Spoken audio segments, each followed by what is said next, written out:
तो guys welcome to my YouTube channel top technical.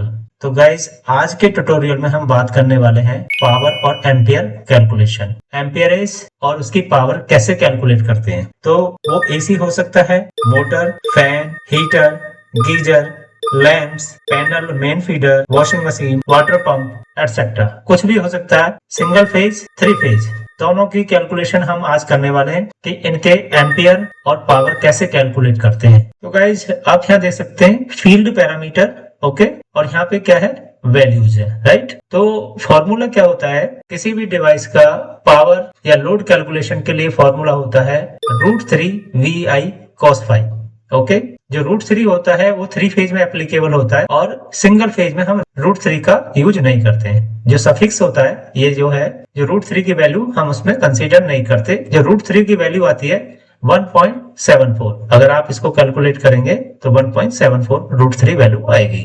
तो यहाँ पे x मैंने ये क्यों रखा है, क्योंकि ये वेरिएबल होता है और ये जो हमारे जो आपके जो वोल्टेज जो होते हैं ये ऑलमोस्ट सेम होते हैं। तो एम्पियर हो सकता है कि किसी भी डिवाइस के लिए अलग अलग हो सकता है और ये ऑलमोस्ट लगभग सेम होते हैं, ओके। अगर आप थ्री फेज में काम कर रहे हैं 450 या 440 तक वोल्ट जाता है। सिंगल फेज में 190 से लेके 240 और 250 वोल्ट तक इसकी लिमिट वेरी करती है, डिपेंड करता है आपकी रेगुलेशंस कैसी है, यानी सप्लाई कैसी है। तो गाइस आप देख सकते हैं कोफिशिएंट वैल्यू है 1.73, राइट। और यहाँ पे वोल्ट कितना 240 मैंने रखा है, इसको हम चेंज भी कर सकते हैं। और ये एम्परेज जो मैंने एग्जांपल के लिए लिया है। जो पावर फैक्टर होता है 0.8 से लेके 0.95, डिपेंड करता है कि जो पावर फैक्टर पैनल है आपका कैसा काम कर रहा है, ये पावर फैक्टर पैनल है या नहीं, राइट। तो ये पैरामीटर हमारे वेरिएबल है। यहाँ पे आप देख रहे हो, जैसे मैं यहाँ पे क्लिक करता हूँ तो ये क्या दिखाई शो कर रहा है, ये सारे मल्टीप्लाई है, राइट। यहाँ पे जो स्टार स्टार है इसका मतलब मल्टीप्लाई हो रहा है। अभी मैं बोर्ड पे भी आपको कैलकुलेशन करके दिखाऊंगा कि कैसे फॉर्मूला अप्लाई करते हैं और कैसे कैसे वैल्यू पुट अप करते हैं। तो गाइस आप देख सकते हो ये पावर यानी वॉट में, किसमें है, वॉट, ओके। यानी 1 kilowatt is equal to 1000 watt होता है। तो हमने सबको इसको मल्टीप्लीकेशन में रख दिया है। तो हमारा कोफिशिएंट फिक्स है, इसे हम चेंज नहीं करना थ्री फेज के लिए। और जो हमारे वोल्ट है थ्री फेज में होते हैं, अगर मैं 410 लेके चलता हूँ तो यहाँ पे इमीडिएट किलोवाट चेंज हो गए, ओके। अगर एम्पियर है, जैसे कि ये है, अगर मैं इसको एम्पियर को चेंज कर देता हूँ 25 एम्पियर कर देता हूँ तो आप देख सकते हैं मेरी जो पावर है ऑटोमेटेड चेंज हो गई। एचपी यानी कि 1 HP इक्वल टू होता है 746 वॉट या फिर 0.746 किलोवाट, यानी कि 1 HP equal to 0.746 kilowatt, okay. तो यहाँ पे क्या करा, जैसे मैं डबल क्लिक करता हूँ, यानी कि जो किलोवाट है इसको मैंने डिवाइड कर दिया एचपी से, तो मेरे को क्या आ गया, यहाँ पे एचपी आ गई, यानी।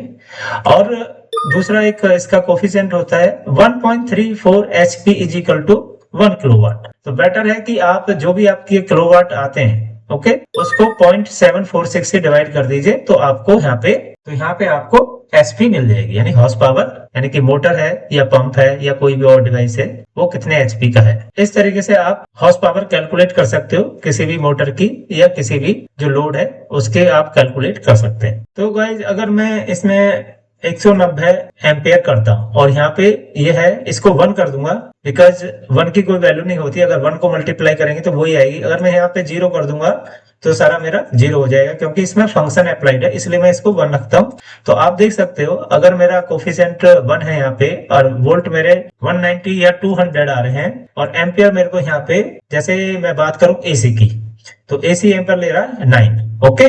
9 जैसे नॉर्मल एसी 9 एम्पियर तक लेता है। पावर फैक्टर में अज्यूम करता हूँ 0.9 या 0.85, ओके, 0.85। तो आप देख सकते हैं उस एसी का जो कंजप्शन होगा, यानी कि कितना आया 1530 वॉट, और किलोवाट कितना आ रहा है 1.53, यानी कि 1 घंटे में इतनी यूनिट लेगा। तो किलोवाट का सीधा सा फंडा है, किलोवाट आवर कैसे निकालते हैं, जितना किलोवाट होता है और जितने घंटे आपका लोड रन करेगा उतने ही आपके किलोवाट आवर हो गए। यानी कि जो यूनिट होती है KWH, जो KWH यूनिट कैसे निकालते हैं, यानी यूनिट, एक यूनिट। तो इलेक्ट्रिसिटी की एक यूनिट होती है 1 किलोवाट आवर, यानी 1 घंटे में अगर कॉन्टिन्यूस आपका लोड, जितना लोड चलेगा उतने आपके किलोवाट आवर हो जाएंगे। अगर इसको हम मल्टीप्लाई कर देंगे, सपोज करो इसको मैं मल्टीप्लाई करता हूँ 6 आवर, तो मेरे को 9.18 यूनिट हो गई। अब बात करते हैं कि कुछ एसी अभी जो उनको जो डिजाइन किया है एफिशिएंट एनर्जी के अकॉर्डिंग डिजाइन करते हैं, तो 5 से 6 एम्पियर लोड लेता है, कोई भी 1.5 टन का एसी या 2 टन का।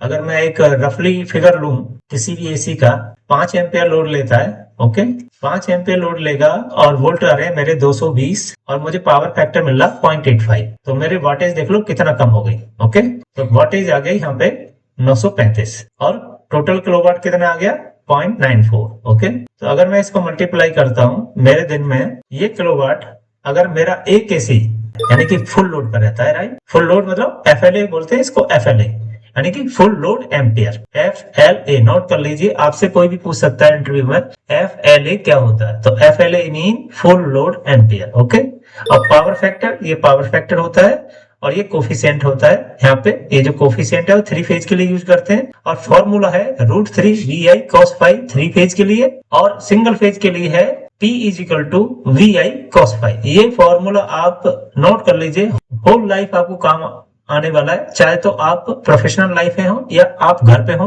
जब भी आपको लगता है कि आपका एसी, आपका हीटर, आपका गीजर कितना लोड ले रहा है, तो आप इस तरीके से कैलकुलेट कर सकते हैं, लेकिन आपके पास मल्टीमीटर होना चाहिए। वो भी मैं अभी दिखाऊंगा आपको कि मल्टीमीटर से कैसे यूज करते हैं, कैसे चेक करते हैं, राइट। तो बात आते हैं, फिर वापस आते हैं कि आपका एसी ले रहा है 0.94 किलोवाट और कितने घंटे चला मेरा एसी एक दिन में, जैसे 9 आवर चला, तो यूनिट आ गई मेरी 8.41 यूनिट। ओके, एक एसी चलाने में।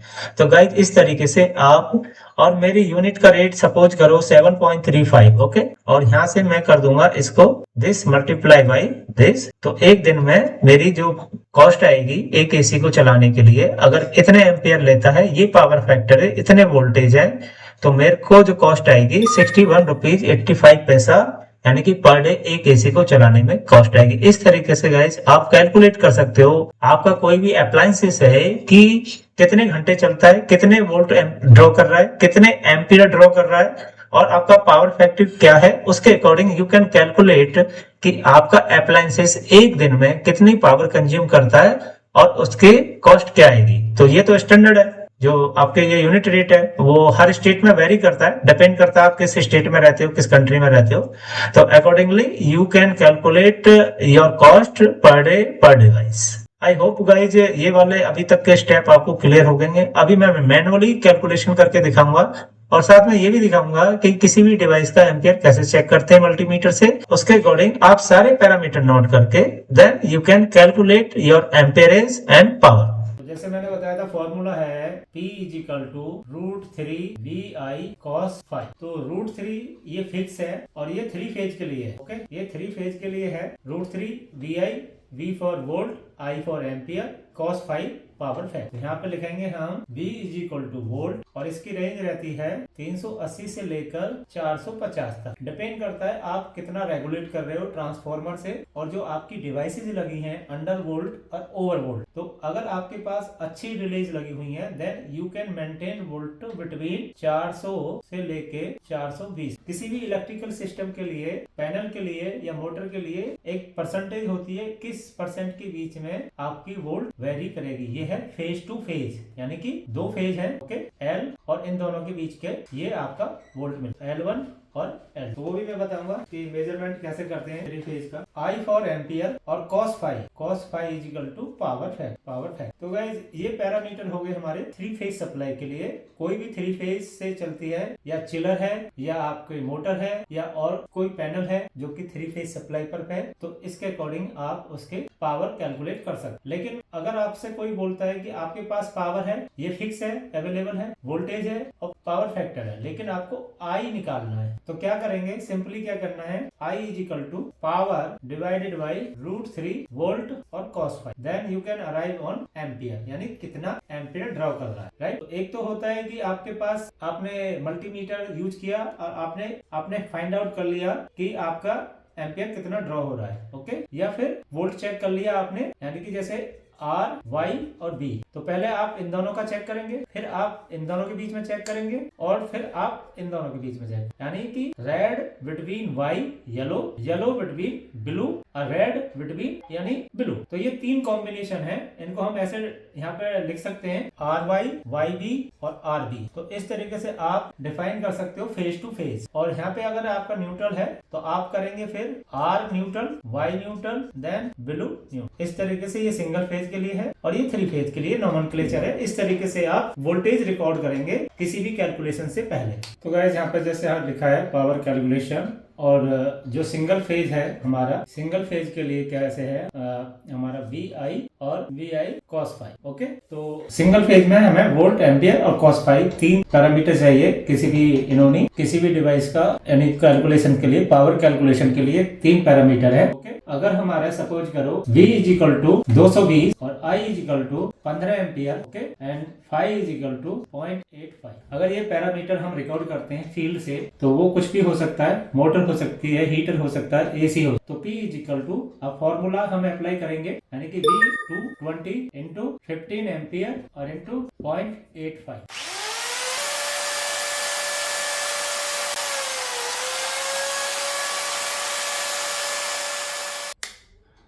तो गाइस आप देख सकते हो दोनों लीड मैंने कनेक्ट कर दिए सॉकेट के साथ, और आप यहाँ वोल्ट देख सकते हो 244.3। तो ये AC volt single phase supply है, राइट। तो अभी आपने ड्रिल मशीन का लोड देखा, 1 एम्पियर लोड ड्रॉ कर रही थी, राइट, ओनली 1 एम्पियर। तो अभी हम कैलकुलेट करके देखेंगे टोटल वोल्टेज कितनी आती है। गाइस हमने अभी नोट किया था, अब इनको हम फॉर्मूला में रखेंगे और अज्यूम करते हैं हम पावर फैक्टर है हमारा 0.9 लेंगे। फॉर्मूला है P is equal to 5, 244 into 1 into 0.9, 219.6। अगर हम इसे किलोवाट में निकालेंगे 219 किलोवाट, अगर इसको राउंड ऑफ करते हैं हम 0.0, अगर हमारी ये लगातार 2 घंटे मशीन चलती है या 3 घंटे चलती है, अगर हमने एक दिन में 3 घंटे मशीन चलाते हैं तो ये हो जाता है kilowatt. Kilowatt hour is equal to 7.35। तो हमारी कॉस्ट कितनी आएगी 3 घंटे में, तो 7.35 into 0.66 is equal to 4.85 rupee. Okay, अगर राउंड फिगर इसको करते हैं तो लगभग 5 रुपए ये कॉस्ट आएगी। यानी इस तरीके से आप कैलकुलेट कर सकते हो अगर आपके पास किलोवाट है और टाइम है। ओके, टाइम मतलब कितने घंटे है, तो जितने घंटे वो लोड चलेगा उतने ही आपकी यूनिट हो जाएगी, और यूनिट रेट से मल्टीप्लाई करेंगे तो आपका कॉस्ट आ जाएगी। तो गाइज आई होप ये सारे स्टेप आपको समझ आए होंगे। फिर भी आपका कोई डाउट है प्लीज कमेंट मी। तो गाइज आपने देखा जो अभी हमने ड्रिल मशीन ऑपरेट की थी तो उसके हमने एम्पियर और वोल्टेज चेक करे थे, राइट। तो इसको हमने 1 कर दिया, राइट। इसकी कोई वैल्यू नहीं है कोफिशिएंट की, क्योंकि सिंगल फेज है। फील्ड वोल्टेज कितने थे 244 और फील्ड एम्पियर था 1 एम्पियर, और पावर फैक्टर हमने अज्यूम किया 0.9। तो अगर हम ये पैरामीटर इसमें एंटर करते हैं तो हमें मिलते हैं 220 वॉट और 0.22 किलोवाट। सपोज करो हमारी मशीन एक दिन में 6 घंटे चलती है और टोटल मशीन एक महीने में 26 दिन चलती है। यूनिट रेट हमारा कितना 7 रुपया 35 पैसे। तो मंथली कॉस्ट जो इलेक्ट्रिसिटी की आएगी 252 रुपए आएगी। मैं क्या करता हूँ, फॉर्मूला को अप्लाई करेंगे। कैसे करेंगे हम, सबसे पहले यानी कि kilowatt into our into day into unit rate और एंटर। तो हमें मिल गया 252 रुपए, राइट। अगर मैं इस पर डबल क्लिक करता हूं तो आप देख सकते हो यूनिट रेट, डेज, आवर्स और किलोवाट, यानी कि सबको हमने मल्टीप्लाई किया हुआ है, सबकी गुणा की हुई है। ओके, और यहाँ पे हम डबल क्लिक करते हैं तो हमें क्या मिलता है, ये जो हमारी वोल्टेज है हमने इसे किलोवाट में कन्वर्ट किया है, और यहाँ डबल क्लिक करते हैं तो जो ये पैरामीटर है सारे मल्टीप्लाई है, जैसे कि मैंने पहले भी आपको डिफाइन किया था, एक्सप्लेन किया था कि कैलकुलेशन कैसे करते हैं। तो गाइस इस तरीके से आप किसी भी इक्विपमेंट का लोड कैलकुलेशन करके उसकी कॉस्ट निकाल सकते हो कि उसका पावर कंजप्शन क्या है और उसकी कॉस्ट क्या आएगी। Please like, subscribe and share with your friends and thank you for watching.